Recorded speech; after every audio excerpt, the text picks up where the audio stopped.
Hi everyone, welcome back to my channel learn and slay. എല്ലാവരും നല്ല happy ആയിട്ടിരിക്കുന്നു പ്രതീക്ഷിക്കുന്നു. ഇന്ന് എടുക്കാൻ പോകുന്നത് BEGC 102 ബ്ലോക്ക് 4 യൂണിറ്റ് 1 ആണ്. അതിന് മുന്നേ ആയിട്ട് ഈ ഒരു പെർട്ടിക്കുലർ സബ്ജക്റ്റിൻ്റെ നോട്ട്സ് വേണ്ടവർ വാട്സപ്പിൽ എനിക്ക് മെസ്സേജ് ചെയ്യുക. നല്ല അടിപൊളി നോട്ട്സാണ്, എക്സാമിന് എന്തായാലും ഹെൽപ്ഫുള്ളാവും നിങ്ങൾക്ക് പഠിക്കാൻ വേണ്ടിയിട്ട്. അതിൻ്റെ കൂടി ഈ ക്ലാസ്സസൊക്കെ കേട്ടാൽ നല്ല രീതിയിൽ തന്നെ ഈ ഒരു ബുക്ക് നമുക്ക് കംപ്ലീറ്റ് ചെയ്യാൻ പറ്റും, നല്ല മാർക്കും സ്കോർ ചെയ്യാൻ വേണ്ടി പറ്റും. വാട്സപ്പ് നമ്പർ ഞാൻ കമൻറ്റ് ബോക്സിലും ഡിസ്ക്രിപ്ഷൻ ബോക്സിലും പിൻ ചെയ്യാം കേട്ടോ. ഓക്കെ, ഇനി നമുക്ക് ചാപ്റ്ററിലേക്ക് കടക്കാം. എല്ലാവരും നല്ലോണം ശ്രദ്ധിച്ചിരുന്ന് കേട്ടോളൂ. ഇതൊരു ചെറിയൊരു ചാപ്റ്ററാണ്, പെട്ടെന്ന് തന്നെ നമുക്ക് കവർ ചെയ്യാം. ഓക്കെ, അപ്പോൾ ഈ ഒരു ചാപ്റ്ററിൽ ഫസ്റ്റിൽ തന്നെ യൂറോപ്യൻ ക്ലാസിക്കൽ ലിറ്ററേച്ചർ എന്താണെന്നാണ് പറഞ്ഞു തരുന്നത്. അപ്പോൾ നമുക്കിപ്പോൾ അറിയാം, ഇന്ത്യൻ ക്ലാസിക്കൽ ലിറ്ററേച്ചർ എന്ന് പറയുന്നത് ഏതാണ്? മഹാഭാരത പോലെ, രാമായണ പോലെ പണ്ട് കാലത്ത് എഴുതപ്പെട്ട കാര്യങ്ങളാണല്ലേ. അതുപോലെ തന്നെ യൂറോപ്യൻ ക്ലാസിക്കൽ ലിറ്ററേച്ചർ എന്ന് പറയുന്നത് ആൻഷ്യൻ ടൈമിൽ ഗ്രീസിലും റോമിലും ഉണ്ടായ വർക്കുകളെയാണ് എന്ത് പറയുന്നത്? യൂറോപ്യൻ ക്ലാസിക്കൽ ലിറ്ററേച്ചർ എന്ന് പറയുന്നത്. Classical literature refers to the works of ancient civilisation, primarily ancient Greece and Rome. അതിൽ ഗ്രീക്ക് റൈറ്റേഴ്സായിട്ട് ഹോമർ ഉണ്ട്, സൊഫക്ലസ് ഉണ്ട്.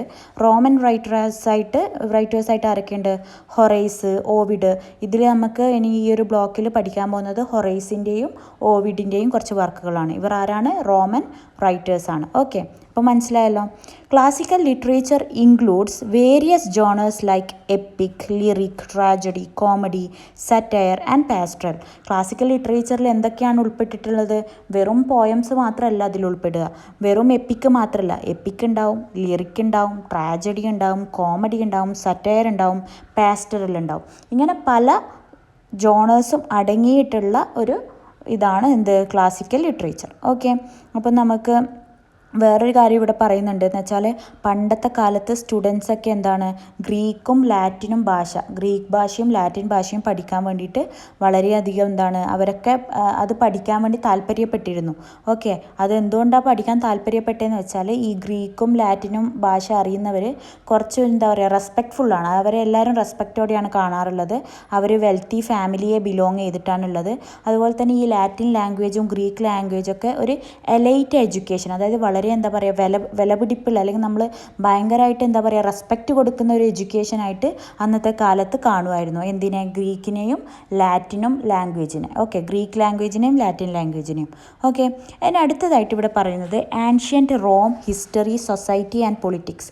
നമ്മളിപ്പോൾ പറഞ്ഞു ആൻഷ്യൻറ്റ് റോമിലും ഗ്രീക്കിലുമുള്ള വർക്കുകളെയാണ് നമ്മൾ യൂറോപ്യൻ ക്ലാസിക്കൽ ലിറ്ററേച്ചറിൽ ഉൾപ്പെടുത്താൻ. അപ്പോൾ ഫസ്റ്റ് തന്നെ നമുക്കിനി ആരെ നോക്കാം? Rome, ancient Rome. പണ്ട് കാലത്ത് റോം എങ്ങനെയായിരുന്നു, അതിൻ്റെ ഹിസ്റ്ററി എന്താണ്, എന്തൊക്കെയാണ് അന്നത്തെ കാലത്തെ സൊസൈറ്റി, അവിടെ എന്ത് പൊളിറ്റിക്സ് ആണ് നടന്നിരുന്നത് എന്നീ കാര്യങ്ങളാണ് അടുത്തതായിട്ട് നോക്കാൻ പോകുന്നത്. ഇവിടെ ഫസ്റ്റിൽ തന്നെ പറയുന്നത് റോം എങ്ങനെ ഒറിജിനായി എന്നുള്ളതിൻ്റെ ഒരു മിത്താണ്. മിത്ത് എന്ന് പറയുമ്പോൾ ചിലപ്പം സത്യമാകാം, അല്ലെങ്കിൽ എന്താ പറയുക വെറും ഒരു കെട്ടുകഥയോ ആയിരിക്കും അല്ലേ. റോം എങ്ങനെ ഉണ്ടായി, റോമിൻ്റെ ഒറിജിൻ എങ്ങനെയാണെന്നുള്ളതാണ് ഇവിടെ പറയുന്നത്. According to some legends, Rome was founded by Romulus and Remus. Rome ആര് കണ്ടുപിടിച്ചെന്നാണ് വിശ്വസിക്കുന്നത്? റോമലസും റീമസും. ഇവരാരാണ്? ട്വിൻ ബ്രദേഴ്സാണ്, ഇരട്ട സഹോദരന്മാരാണ്. Raised by a she wolf after being abandoned. ഈ റോമലസിനെയും റീമസും ട്വിൻ ബ്രദേഴ്സാണ്. ഇവരെ എന്താക്കുന്നുണ്ട്? ഒരു രാജാവ് അബാൻഡൻ ചെയ്യുന്നുണ്ട്, അതായത് ഉപേക്ഷിക്കുന്നുണ്ട് ഒരു പുഴക്കരികിൽ. എന്തിനാന്ന് വെച്ചാൽ ഈ കുട്ടികൾ വളർന്നു കഴിഞ്ഞാൽ രാജാവിൻ്റെ ജീവന് തന്നെ ഭീഷണിയാണെന്ന് പ്രെഡിക്റ്റ് ചെയ്യപ്പെടും. ഓക്കെ, കൊട്ടാരത്തിൽ അങ്ങനെ പ്രെഡിക്റ്റ് ചെയ്യപ്പെടുമ്പോൾ രാജാവ് എന്ത് ചെയ്യും? അവരെ രണ്ടാളെയും എന്താക്കും? ഉപേക്ഷിക്കാൻ വേണ്ടി തയ്യാറാവും. അങ്ങനെ ഉപേക്ഷിക്കും. പക്ഷേ ഇവരാരെ രക്ഷപ്പെടുത്തും?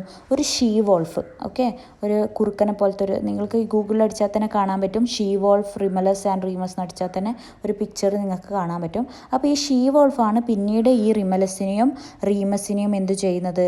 നോക്കുന്നത്. Okay, Romulus killed Remus and became Rome's first ruler, naming the city after himself. പക്ഷേ കുറേ നാൾക്ക് ശേഷം ഇവരെന്ത് ചെയ്യും?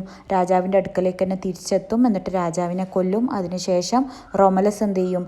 റീമസിനെ കൊല്ലും, ബ്രദറിനെ കൊന്നതിന് ശേഷം ആ റോമിൽ ഫസ്റ്റ് റൂളറായിട്ട് അവർ വരും. ആര്? റോമലസ് അവിടുത്തെ ഫസ്റ്റ് രാജാവായിട്ട് വരികയും പിന്നീട് അതിന് ശേഷമാണ് റോമലസിൻ്റെ പേരാണ് റോമിന് കിട്ടിയത്. അതിലൂടെയാണ് റോം എന്ന പേര് വന്നത് എന്നാണ് വിശ്വാസം. ഓക്കെ, ഇനി അടുത്തത് ഇവിടെ പറയുന്നത് റോമൻ ഹിസ്റ്ററിയിലെ 4 ഫേസസ് പറയുന്നുണ്ട്. 4 മെയിൻ പീരിയഡ്സ് 4ആയിട്ടാണ് വിഭജിച്ചിട്ടുള്ളത്. ഏതൊക്കെയാണെന്ന് നോക്കാം. First one is regal phase. Regal phase എന്ന് പറയുന്നത് 753 to 509 BCEയിലാണ്. അതിൻ്റെ ഇടയിലാണ് റീഗൽ ഫേസ്. ഇതെന്ന് പറയുന്നത് Roman was ruled by kings. ഈ സമയം റോം ആരാണ് ഭരിച്ചിരുന്നത്? രാജാക്കന്മാരാണ് ഭരിച്ചിരുന്നത്.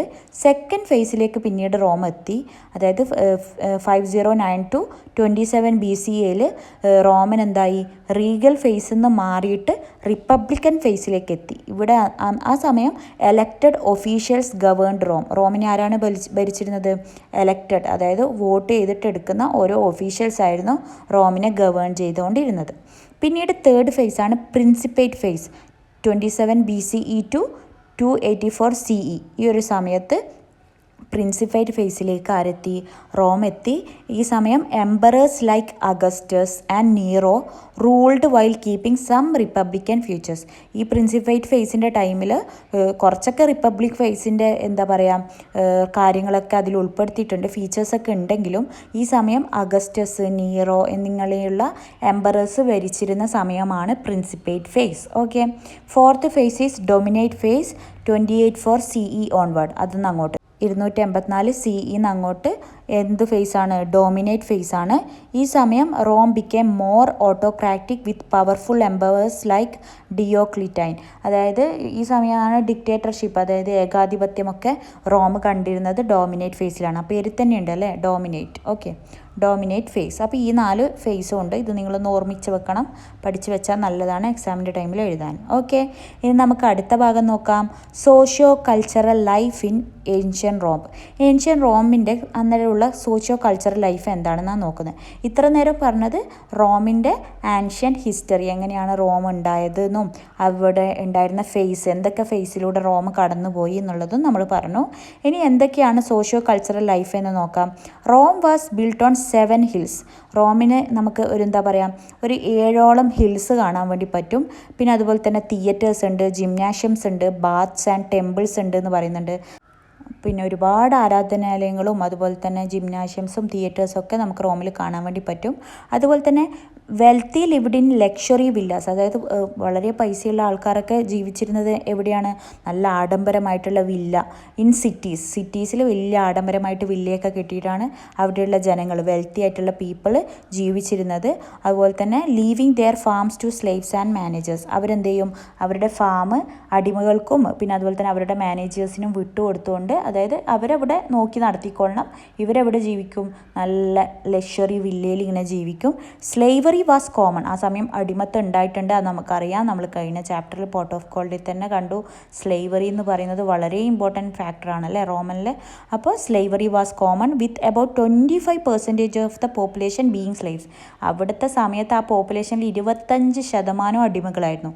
ഓക്കെ, പിന്നെ ഇവിടെ അടുത്തത് പറയുന്നുണ്ട് ഗ്രീക്ക് ഇൻഫ്ലുവൻസ് ഓൺ റോം. റോമിനെ എങ്ങനെയാണ് ഗ്രീക്ക് ഇൻഫ്ലുവൻസ് ചെയ്തതെന്ന് ഇവിടെ പറയുന്നുണ്ട്. ഇതൊക്കെ നമ്മൾ ഓൾറെഡി പോർട്ട് ഓഫ് കോൾഡിൽ ഒരുപാട് പ്രാവശ്യം പറഞ്ഞതാണ്. ആ ഒരു വീഡിയോ കാണാത്തവരുണ്ടെങ്കിൽ പോയിട്ട് കാണുക. വളരെ ഡീറ്റെയിൽഡ് ആയിട്ട് പറഞ്ഞ ക്ലാസ്സാണ്. ഓക്കെ, അപ്പോൾ ഇവിടെ പറയുന്നത് എന്തൊക്കെ ഇൻഫ്ലുവൻസ് ആണ് ഗ്രീക്ക് ചെലുത്തിയത്. Romans adopted Greek architecture. Romans എന്ത് അഡോപ്റ്റ് ചെയ്തിട്ടുണ്ട്? ഗ്രീക്കിൻ്റെ ആർക്കിടെക്ചറും ഗ്രീക്കിൻ്റെ ലിറ്ററേച്ചറും അതുപോലെ തന്നെ ഗ്രീക്കിൻ്റെ ക്യുസീൻ, ഫുഡ് കാര്യങ്ങളൊക്കെ, അങ്ങനെ അവരുടെ ഒരു ടേസ്റ്റിൻ്റെ കാര്യങ്ങൾ, അതായത് ഗ്രീക്കിൻ്റെ ഒരുപാട് കാര്യങ്ങളാണ് റോം അഡോപ്റ്റ് ചെയ്തിട്ടുള്ളത്. Architecture, literature and cuisine. Okay, wealthy Romans often employed educated Greek slaves as tutors for their children. അപ്പോൾ ഈ പൈസക്കാരായിട്ടുള്ള റോമൻസ് അവരുടെ കുട്ടികളെ പഠിപ്പിക്കാൻ വേണ്ടിയിട്ട് ടീച്ചറായിട്ട് ആരെയാണ് തിരഞ്ഞെടുത്തിരുന്നത്? Greek slaves. അതായത് ഗ്രീക്കിലുള്ള അവർക്ക് കുറച്ചും കൂടി എന്താ പറയുക, നോളജ് ഉണ്ട്, അവർ കുറച്ചും കൂടി എഡ്യൂക്കേറ്റഡ് ആണെന്നുള്ള ഒരു വിശ്വാസമാണ് റോമുകാർക്ക്. അതുകൊണ്ട് തന്നെ ഗ്രീക്കിൻ്റെ സ്ലേവ്സിനെയാണ് അവരുടെ കുട്ടികളെ പഠിപ്പിക്കാൻ വേണ്ടി ചൂസ് ചെയ്തത്. കാരണം എന്നാൽ എന്താവും, കുട്ടികൾ ഗ്രീക്ക് ലാംഗ്വേജും ലാറ്റിൻ ലാംഗ്വേജെല്ലാം നല്ല രീതിയിൽ പഠിക്കും. അപ്പോൾ എന്താവും, നമ്മൾ നേരത്തെ പറഞ്ഞു ഗ്രീക്ക് ലാംഗ്വേജിനും ലാറ്റിൻ ലാംഗ്വേജിനും അന്നത്തെ കാലത്ത് വളരെ റെസ്പെക്റ്റ്ഫുൾ ആയിട്ടുള്ള ഒരു ലാംഗ്വേജ് ആയിട്ടാണ് കണ്ടുകൊണ്ടിരുന്നത്. അപ്പോൾ അതുകൊണ്ടാണ് അവരെന്ത് ചെയ്യുന്നത്, ഗ്രീക്ക് സ്ലേവ്സിനെ തന്നെ അവരുടെ കുട്ടികളെ പഠിപ്പിക്കാൻ വേണ്ടിയിട്ട് ചൂസ് ചെയ്യുന്നത്.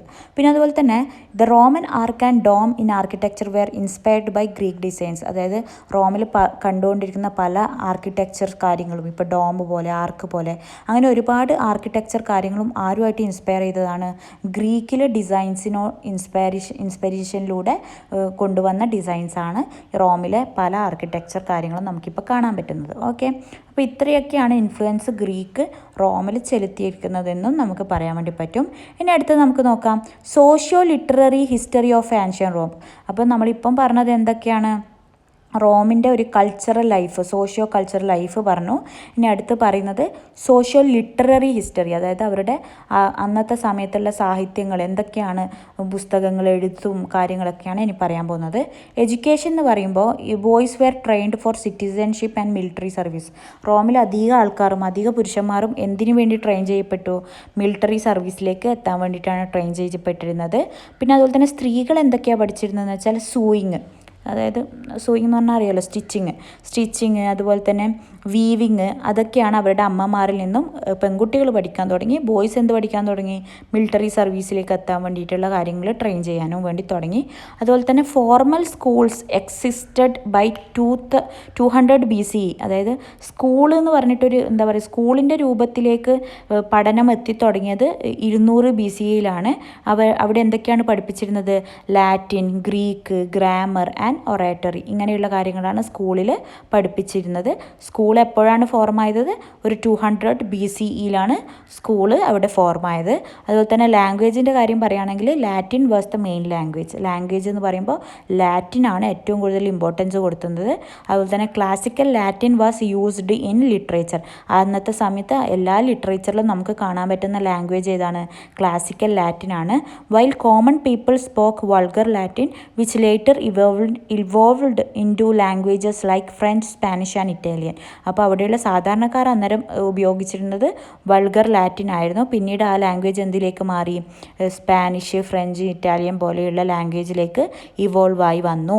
പിന്നെ ലിറ്ററേച്ചറിനെ കുറിച്ച് പറയുകയാണെങ്കിൽ early Roman literature was influenced by Greek epics. നമ്മൾ നേരത്തെ പറഞ്ഞ പോലെ തന്നെ റോമൻ ലിറ്ററേച്ചർ ആരുടെ ഇൻഫ്ലുവൻസ് ആയിരുന്നു, ഗ്രീക്കിൻ്റെ എപ്പിക്സുമായിട്ട് ഇൻഫ്ലുവൻസ് ആയിട്ടായിരുന്നു റോമൻ ലിറ്ററേച്ചർ കാണാൻ വേണ്ടി പറ്റുക. Writers like Virgil and Ovid are still study today. നമ്മളിപ്പോഴും ആരുടെ കഥകൾ പഠിക്കുന്നുണ്ട്, കഥകൾ മീൻസ് ആരുടെ വർക്കാണ് നമ്മളിപ്പോഴും പഠിക്കുന്നത്, വെർജിൽ, ഓവിഡ്, ഹൊറൈസ്, ഇങ്ങനെയുള്ള ആൾക്കാരുടെ കഥകളാണ് നമ്മളിപ്പോഴും പഠിക്കുന്നത്. അതായത് പണ്ട് കാലത്ത് റോമിലുണ്ടായിരുന്ന ഈ റൈറ്റേഴ്സിന് ഇപ്പോഴും ഇമ്പോർട്ടൻസ് ഉണ്ട്. ഓക്കെ, ഇപ്പോഴും അവർ വാലിഡ് ആണ് അല്ലേ, അവരുടെ വർക്കുകൾ ഇപ്പോഴും വാലിഡ് ആണ്. അപ്പം നമ്മളിപ്പോഴും അവർക്ക് ആ ഒരു വാല്യൂ കൊടുക്കുന്നുണ്ട് എന്ന് പറയാം. അതുപോലെ തന്നെ ഇമ്പാക്റ്റ് ഓഫ് റോം. ഇനി എന്തൊക്കെ ഇമ്പാക്റ്റാണ് റോം ചെയ്തതെന്ന് നോക്കാം.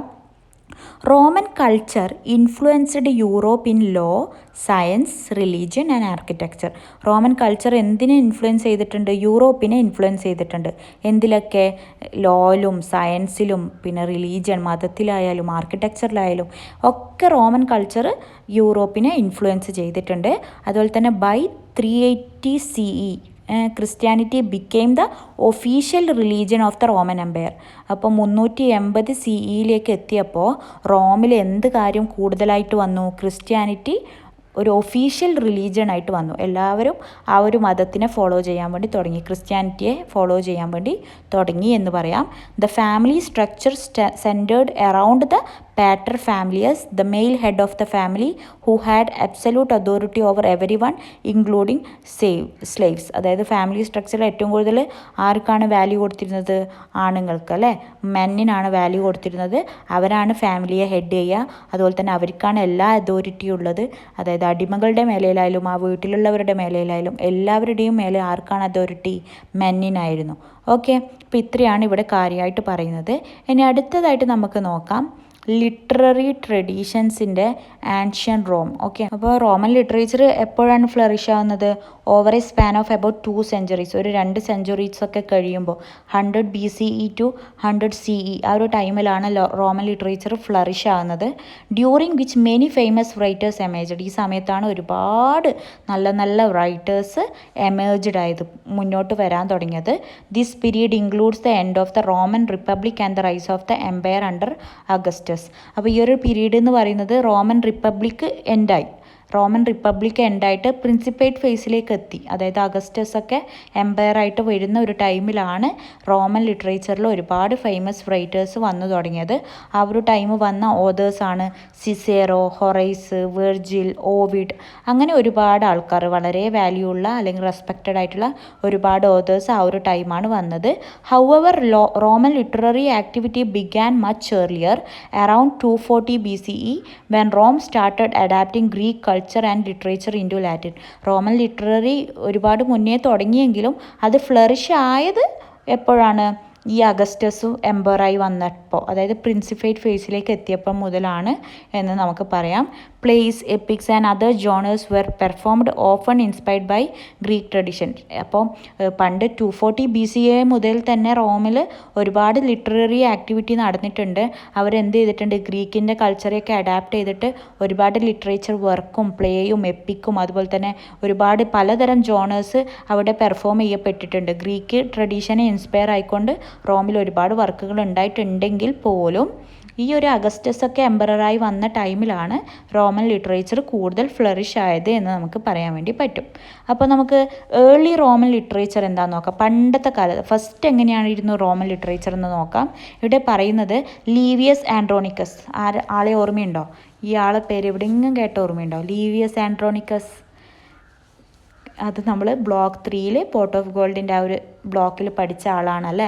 അതായത് ഒരു ഗ്രീക്ക് സ്ലേവ് ആയിരുന്നു അദ്ദേഹം റോമിലേക്ക് വന്നിട്ട് റോമിൽ ഗ്രീക്കിൻ്റെ ഒരുപാട് വർക്കുകൾ, ലിറ്റററി വർക്കുകൾ റോമിലേക്ക് എത്തിച്ചത് ആരാണ്? ലീവിയസ് ആൻഡ്രോണിക്കസ് ആയിരുന്നു. അതുപോലെ തന്നെ അദ്ദേഹം ഹോമറിൻ്റെ ഒഡീസി, ഗ്രീക്കിലെ ഹോമറിൻ്റെ ഒഡീസിയെ ലാറ്റിനിലേക്ക് ട്രാൻസ്ലേറ്റ് ചെയ്തത് അദ്ദേഹമായിരുന്നു. പിന്നെ അദ്ദേഹത്തിൻ്റെ വർക്കുകൾ റോമനെ എന്ത് ചെയ്തിട്ടുണ്ട്? ഹെൽപ്പ് ചെയ്തിട്ടുണ്ട്. ഗ്രീക്കിൻ്റെ കൾച്ചർ പഠിക്കാനും ഗ്രീക്കിനെ കുറിച്ച് കൂടുതൽ മനസ്സിലാക്കാനും ആരാണ് ഹെൽപ്പ് ചെയ്തത്? ആരുടെ വർക്കാണ് കൂടുതൽ ഹെൽപ്പ് ചെയ്തത്? ലീവിയസ് ആൻഡ്രോണിക്കസിൻ്റെ വർക്കാണ് കൂടുതൽ ഹെൽപ്പ് ചെയ്തത്. അദ്ദേഹം ഒരുപാട് പ്ലേയൊക്കെ എഴുതിയിട്ടുണ്ട് ബേസ്ഡ് ഓൺ ഗ്രീക്ക് മിത്ത്. ഗ്രീക്കിൽ ഒരുപാട് മിത്തുകളും അതൊക്കെ ഉൾപ്പെടുത്തിക്കൊണ്ട് അദ്ദേഹം ഒരുപാട് വർക്കുകൾ എഴുതിയിട്ടുണ്ട്. അതുമൂലം ആർക്ക് എന്തിനെക്കുറിച്ച് പഠിക്കാൻ പറ്റി? റോമിലെ ജനങ്ങൾക്ക് ഗ്രീക്കിനെ കുറിച്ച് കൂടുതൽ മനസ്സിലാക്കാൻ വേണ്ടി പറ്റി. ഓക്കെ, പിന്നെ ഇവിടെ അടുത്തത് പറയുന്നത് നെയ്വിയസിനെ കുറിച്ച് പറയുന്നുണ്ട്. അദ്ദേഹം അറിയപ്പെട്ടിരുന്നത് അദ്ദേഹത്തിൻ്റെ ഏറ്റവും വലിയ വർക്കായ എപ്പിക്കായിട്ടുള്ള ബെല്ലം പുനിക്കം. ഇതിൻ്റെ പ്രൊനൗൺസിയേഷൻ കറക്റ്റാണെന്നൊന്നും അറിയില്ല കേട്ടോ, ഞാൻ വായിക്കുന്നതാണ്, അപ്പോൾ കറക്റ്റാണെന്ന് ജസ്റ്റ് അറിയില്ല. Okay, based on the first Punic war. ഇത് ഒരു യുദ്ധത്തിനെ ബേസ് ചെയ്തിട്ടുള്ള ഒരു എപ്പിക്കായിരുന്നു ബെല്ലം പുനിക്കം എന്ന് പറയുന്നത്. നേവിയസിൻ്റെ ഒരു വർക്കാണ്. ഓക്കെ, പക്ഷേ അതിൻ്റെ മോസ്റ്റ് ഓഫ് ദ ഭാഗവും ലോസ്റ്റായി. ആ ബുക്കിൻ്റെ പകുതി ഭാഗം ഇപ്പോൾ ഇല്ല കയ്യിൽ. നമ്മൾ പ്രിസർവ് ചെയ്ത് വെച്ചിട്ടില്ല. ഓക്കെ, കുറച്ച് കാര്യങ്ങൾ മാത്രമേ നമുക്ക് ആ ഒരു ബുക്കിനെ കുറിച്ച് ഇപ്പോൾ അവൈലബിൾ ആയിട്ടുള്ളൂ ഇൻഫർമേഷൻ. ഓക്കെ, പിന്നെ ഇവിടെ വേറെ ആരെയാണ് പറയുന്നത്? പ്ലോട്ടസിനെയും ടെറൻസിനെയും കുറിച്ച് പറയുന്നുണ്ട്. അപ്പോൾ അവരെക്കുറിച്ച് നമുക്ക് നേരത്തെ നല്ലോണം അറിയാം. ഫേമസ് പ്ലേ റൈറ്റേഴ്സ് ആണ്. അവരെന്ത് അഡാപ്റ്റ് ചെയ്തിട്ടുണ്ട്? ഗ്രീക്കിൻ്റെ കോമഡീസ് ലാറ്റിനിലേക്ക് മാറ്റിയിട്ടുള്ള ഫേമസ് പ്ലേ റൈറ്റേഴ്സ് ആണ് റോമിലെ. അതുപോലെ തന്നെ പ്ലോട്ടസ് റൈറ്റ് ചെയ്ത ഒരു ബുക്കിൻ്റെ പേര് പറയൂ, ഏതാ? പോർട്ട് ഓഫ് ഗോൾഡ് അല്ലേ, നമുക്കറിയാം, നമ്മൾ ബ്ലോക്ക് 3 പഠിച്ച പോർട്ട് ഓഫ് ഗോൾഡ് ആണ്.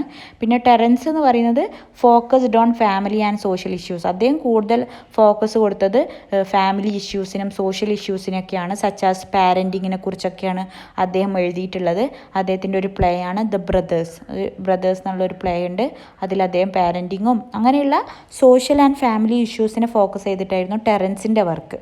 ഓക്കെ, പ്ലോട്ടസിൻ്റെ വർക്ക് നമുക്കറിയാം. സ്ലേവറിനെ കുറിച്ചും മാരേജിനെ കുറിച്ചും ആ സമയത്തുള്ള സ്ത്രീകളുടെ അവസ്ഥകളെക്കുറിച്ചൊക്കെയാണ് പ്ലോട്ടസിൻ്റെ വർക്കിൽ നമുക്ക് കാണാൻ വേണ്ടി പറ്റുക അല്ലേ. അപ്പോൾ അതൊക്കെ നമുക്ക് ഇലാബറേറ്റ് ചെയ്തിട്ട് എഴുതാം ചോദിക്കുമ്പോൾ, ക്വസ്റ്റ്യൻ വരുമ്പോൾ.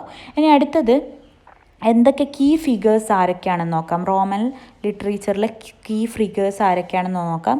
ഒന്ന് ലുക്രീഷ്യസ് എന്ന് പറയുന്നത്, അദ്ദേഹത്തിൻ്റെ വർക്ക് എന്ന് പറയുന്നത് wrote on the nature of things എന്നുള്ള വളരെ പ്രധാനപ്പെട്ട ഒരു വർക്ക് എഴുതിയ ആളാണ് അദ്ദേഹം. A philosophical poem exploring science, ethics and the Epicurean way of life. അദ്ദേഹത്തിൻ്റെ വർക്കിലൂടെ ഒരു ഫിലോസഫിക്കൽ പോയമാണത്. അതിലൂടെ സയൻസും എത്തിക്സും അതുപോലെ തന്നെ എപ്പിക്യൂറിയൻ വേ ഓഫ് ലൈഫ് ഒരു അപ്രോച്ചാണ്. എപ്പിക്യൂറിയൻ എന്ന് പറയുന്നത് ഒരു വേ ഓഫ് അപ്രോച്ചാണ്. അതൊക്കെ നമ്മൾ ഇനി ഈ ചാപ്റ്ററിൽ പഠിക്കാൻ പോകുന്നുണ്ട്. അപ്പോൾ അതിനെയൊക്കെ വാല്യൂ ചെയ്തിട്ടുള്ള ഒരു ഫിലോസഫിക്കൽ പോയം എഴുതിയിട്ടുള്ള ഒരാളാണ് ലുക്രീഷ്യസ്. പിന്നെ അടുത്തത് സിസോറനെ കുറിച്ച് പറയുന്നുണ്ട്. അദ്ദേഹം ഒരു ഗ്രേറ്റ് ഒറേറ്ററാണ്, ഫിലോസഫറാണ്. പിന്നെ അതുപോലെ തന്നെ അദ്ദേഹം വലിയൊരു പൊളിറ്റീഷ്യൻ ആയിരുന്നു. അപ്പോൾ അദ്ദേഹത്തിൻ്റെ വർക്കിൽ നമുക്ക് ഒരുപാട് പൊളിറ്റിക്കൽ കാര്യങ്ങളാണ് കാണാൻ വേണ്ടി പറ്റുക. റോമൻ പൊളിറ്റിക്സിനെ കുറിച്ചൊക്കെ ഒരുപാട് അദ്ദേഹം എഴുതിയിട്ടുണ്ട്. ഓക്കെ, പിന്നെ അടുത്തതാണ് കാറ്റലസ്. കാറ്റലസ് എന്ന് പറയുന്നത് പാഷനേറ്റ് ആയിട്ടും പിന്നെ അതുപോലെ തന്നെ വളരെ ഡൈവേഴ്സ് ആയിട്ടുള്ള ഒരുപാട് പോയട്രീസ് എഴുതിയിട്ടുള്ള ആളാണ്. അദ്ദേഹം ലവ് ലിറിക്സും എപ്പിഗ്രംസ്, മിനി എപ്പിക്സ്, അങ്ങനെ ഒരുപാട് കാര്യങ്ങൾ കാറ്റലസും എഴുതിയിട്ടുണ്ട്. പിന്നെ അടുത്തൊരു റൈറ്റർ ഇവിടെ പറയുന്നത് പ്രോപ്പേഷ്യസ് ഫേമസ് ഫോർ എലിഗീസ്, ലവ് പോയട്രി. അദ്ദേഹം അധികം എഴുതിയിട്ടുള്ളത് എന്താണ്? എലിഗീസ് എന്ന് പറഞ്ഞാൽ ലവ് ബേസ്ഡ് പോയട്രി, ലവിനെ കുറിച്ച്, പ്രണയത്തിനെ കുറിച്ച് എഴുതിയിട്ടുള്ള ഒരാളാണ് പ്രൊപ്പേഷ്യസ്. പിന്നെ അടുത്തത് ഹൊറൈസ്, വളരെ ഇമ്പോർട്ടൻ്റ് ആണ് ഹൊറൈസിൻ്റെ ഒരു സറ്റയറാണ് ഇനി നമ്മൾ അടുത്തതായിട്ട് പഠിക്കാൻ വേണ്ടി പോകുന്നത്.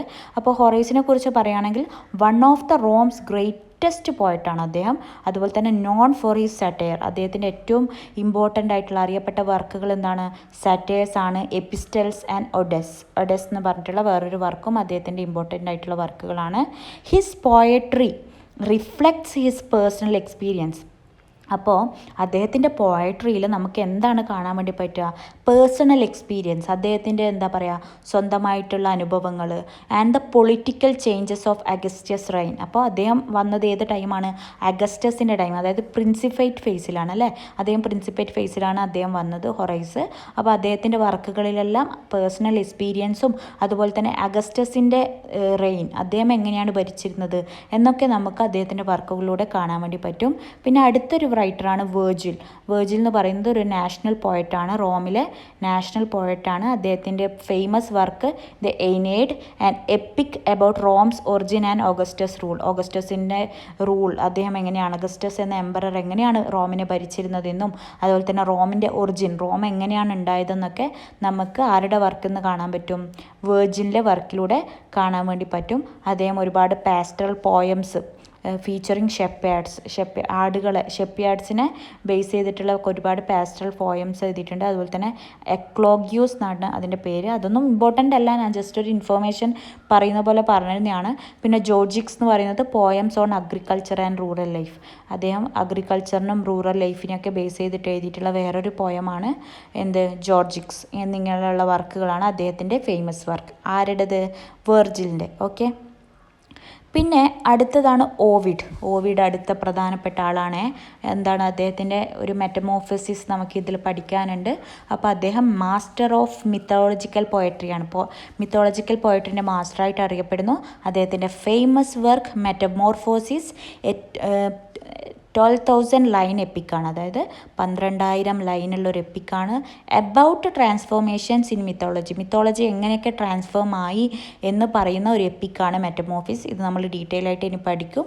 ഓക്കെ, പിന്നെ വേറെ എന്താ ഇവിടെ പറയുന്നത്? അടുത്തത് ഈ റോമൻ ലിറ്ററേച്ചറിൻ്റെ കീ തീംസ് എന്തൊക്കെയാണെന്ന് നോക്കാം. എന്തൊക്കെ തീംസാണ് റോമൻ ലിറ്ററേച്ചറിൽ കീ തീംസ് ആയിട്ടുള്ളത് നോക്കാം. ഗ്രീക്കിൻ്റെ ഇൻഫ്ലുവൻസ് നമുക്ക് കാണാൻ പറ്റും. Many Roman works were inspired by Greek culture, mythology and philosophy. റോമിൻ്റെ എല്ലാ വർക്കുകളും, അധിക വർക്കുകളും ആരിൽ നിന്ന് ഇൻസ്പയർ ആയതാണ്? ഗ്രീക്കിൻ്റെ കൾച്ചറും ഗ്രീക്കിലെ മിത്തോളജിയും ഫിലോസഫിയും ഇൻസ്പയർ ആണ് ആരുടെ വർക്ക്? റോമനിലെ വർക്ക്സ്. പിന്നെ അതുപോലെ തന്നെ പൊളിറ്റിക്കൽ കോണ്ടെക്സ്റ്റിൽ നോക്കുകയാണെങ്കിൽ writers often responded to the events of their times such as the fall of the republic and the rise of Augustus. അധിക റൈറ്റേഴ്സും എന്തിനെ റെസ്പോണ്ട് ചെയ്തിട്ടുണ്ട്? ആ സമയത്ത് നടന്ന ഒരുപാട് കാര്യങ്ങൾ, അതായത് ഭരണം, അഗസ്റ്റസിൻ്റെ ഭരണമായാലും റിപ്പബ്ലിക് ടൈമിനെ കുറിച്ചായാലും അങ്ങനെ പൊളിറ്റിക്കൽ കോണ്ടെക്സ്റ്റിലും ഒരുപാട് വർക്കുകൾ നമുക്ക് കാണാൻ വേണ്ടി പറ്റും. പിന്നെ അടുത്തതായിട്ട് നമുക്ക് കാണാൻ പറ്റുക ഡൈവേഴ്സ് ജോണേഴ്സ് കാണാൻ പറ്റും. അതായത് റോമൻ ലിറ്ററേച്ചറിൽ എപ്പിക് പോയട്രി ഉണ്ട്, എനൈഡ് പോലെ എപ്പിക് പോയട്രി ഉണ്ട്, എലഗി ഉണ്ട്, ഹൊറൈസിൻ്റെ സറ്റയർ പോലെ കാര്യങ്ങളുണ്ട്, സറ്റയേഴ്സ് ഉണ്ട്, ഒറേറ്ററി ഉണ്ട്. അങ്ങനെ പല തരത്തിലുള്ള ജോണേഴ്സും നമുക്ക് റോമൻ ലിറ്ററേച്ചറിൽ കാണാൻ വേണ്ടി പറ്റുന്നുണ്ട്. പിന്നെ എന്താ പറയുക, ഓട്ടോബയോഗ്രഫി ഉണ്ട് അല്ലേ. ഓട്ടോബയോഗ്രഫി എന്ന് പറയുന്നത് ഹൊറൈസ് നമ്മൾ നേരത്തെ പറഞ്ഞല്ലോ, അദ്ദേഹത്തിൻ്റെ പേഴ്സണൽ എക്സ്പീരിയൻസസ് ആണ് പറയുന്നത്. അപ്പോൾ ഒരുപാട് റൈറ്റേഴ്സ് അവരുടെ പേഴ്സണൽ എക്സ്പീരിയൻസ് ഓട്ടോബയോഗ്രഫി പോലെ അവരുടെ കൾച്ചറൽ ഐഡൻറ്റിറ്റിയൊക്കെ റൈറ്റിങ്ങിൽ ഉൾപ്പെടുത്തിയിട്ടുണ്ട്. അപ്പോൾ നമുക്ക് പറയാൻ പറ്റും ഓട്ടോബയോഗ്രഫിയും നമുക്ക് ഇതിൽ കാണാൻ വേണ്ടി പറ്റും, റോമൻ ലിറ്ററേച്ചറിൽ കാണാൻ വേണ്ടി പറ്റും. റോമൻ ലിറ്ററേച്ചറിൽ നമുക്ക് ഗ്രീക്കിൻ്റെ ഇൻഫ്ലുവൻസ് കാണാം, പൊളിറ്റിക്കൽ കോണ്ടെക്സ്റ്റ് കാണാം, diverse genres like epic, satire, elegy, oratory പോലുള്ള ഒരുപാട് ജോണേഴ്സ് കാണാം. അതുപോലെ തന്നെ ഓട്ടോബയോഗ്രഫി കാണാം, ഒരുപാട് റൈറ്റേഴ്സിൻ്റെ പേഴ്സണൽ എക്സ്പീരിയൻസസ് റിഫ്ലക്റ്റ് ചെയ്തിട്ടുള്ള റൈറ്റിങ്സും നമുക്ക് കാണാൻ വേണ്ടി സാധിക്കും. അപ്പോൾ ഇത്രയാണ് ഈ ഒരു പാഠഭാഗത്തുള്ളത്. മനസ്സിലായെന്ന് വിശ്വസിക്കുന്നു. എൻ്റെ ക്ലാസ് നിങ്ങൾക്ക് മനസ്സിലാവുന്നുണ്ടെങ്കിൽ please subscribe to my channel and like and share and comment. നിങ്ങളുടെ ഓരോ വിലപ്പെട്ട കമൻസും എന്നെ ഒരുപാട് ഹാപ്പി ആക്കുന്നുണ്ട്. അപ്പോൾ എനിക്ക് ഒരുപാട് വീഡിയോസ് അതുകൊണ്ടാണ് ഞാൻ പെട്ടെന്ന് അപ്ലോഡ് ചെയ്യുന്നതും. So thank you so much for your support. അപ്പോൾ എല്ലാവർക്കും പാഠം മനസ്സിലായെന്ന് വിശ്വസിക്കുന്നു. Thank you for watching. ഞാൻ പെട്ടെന്ന് തന്നെ അടുത്ത വീഡിയോസ് ഇടാം കേട്ടോ. ഹൊറൈസിൻ്റെ സറ്റയറും പിന്നെ അതുപോലെ തന്നെ ഓവിഡിൻ്റെ മെറ്റമോർഫിസസൊക്കെ പെട്ടെന്ന് തന്നെ ഇടാം. അപ്പോൾ thank you for watching. By.